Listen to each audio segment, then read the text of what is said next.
नमस्ते प्रणाम। हम आप लोग के बीच जनेऊ गीत लेके आइल बानी। अच्छा लगी तो लाइक और कमेंट और शेयर जरूर करब और कमेंट में जरूर बताइब कि हमार जनेऊ गीत आप लोग के कैसन लागल।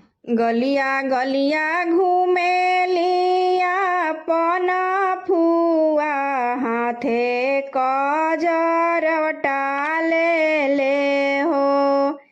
गलिया गलिया घूमेलिया पन फुआ हाथे कजरवटा ले हो। कवन हउए बाबा के महलिया जनेउआ देखे जाइबे हो। कवन हउए चाचा के महलिया जनेउआ देखे जाइबे हो। दुआरा पर धोतिया सुखत होई है बरुआ जेवत होई है हो। दुआरा पर धोतिया सुखत होई है बरुआ जेवत होई है हो। गीतिया उठेला झनकारत बाबा के महलिया नु हो। गीतिया उठेला झनकारत बाबा के महलिया नु हो। गलिया गलिया घूमेलिया पन फुआ हाथे कजरवटा ले हो।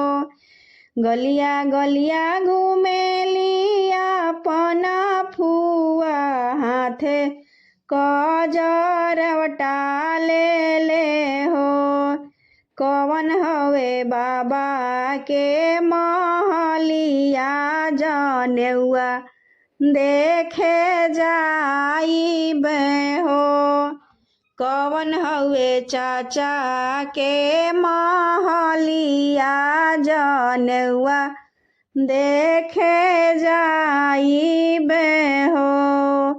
कवन हउए भैया के महलिया जनेउआ देखे जाइबे हो। पापा चिट्ठिया जे लिखिना हरदी में, चाचा चिट्ठिया जे लिखिना हरदी में, पापा दीना फूफा जी के हाथे सबेरे फूफा जी आइब।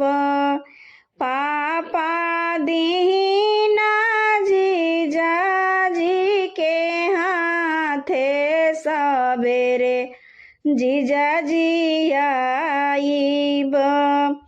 बरुआ फूफा तोहरो का हो ले आइब। बरुआ जीजा तोहरो का हो ले आइब। पापा फूफा हमरो सुटावा ले आइब। पापा जीजा हमरो सुटावा ले आइब। अब बेदिया पर देहि पहिराई सबेरे फूफा जी आइब। अब बेदिया पर दिन पहिराई सबेरे जीजा जी आइब। पापा जीजा हमरो अंगूठी ले आइब। पापा जीजा हमरो घड़िया ले आइब। अब बेदिया पर दीही पहिनाई सबेरे जीजाजी आइब। पापा चिट्ठिया जे लिखीना हरदी में, चाचा चिट्ठिया जे लिखीना हरदी में। पापा दीना फूफा जी के हाथे सबेरे फूफा जी आइब। पापा दीना जीजा जी के हाथे सबेरे जीजा जी आइब।